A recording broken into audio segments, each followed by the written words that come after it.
আমি সকলোকে সন্মান জনাও যে অতিথিসকলে অসমৰ অন্যতম ধ্ৰুৱতৰা অসমৰ সংগীত জগতৰ অন্যতম ধ্ৰুৱতৰা জুবিন দাক ডাঙৰীয়া আৰু আমাৰ মাজত নাই। আমি অসমৰ এইকেইখন মঞ্চতে জুবিন দাক আৰু কেতিয়াও দেখা নাপাওঁ। জুবিন দাৰ এই মৃত্যুৰ সময়ত সমগ্ৰ অসমবাসী তথা সমগ্ৰ ভাৰতবাসী অকল চাপ হৈছে।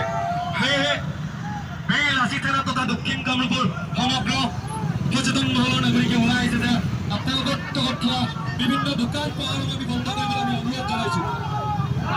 আপোনালোকে আমি দক্ষিণ কামৰূপত থকা বিভিন্ন ধৰণৰ ব্যৱসায় প্ৰতিষ্ঠানসমূহত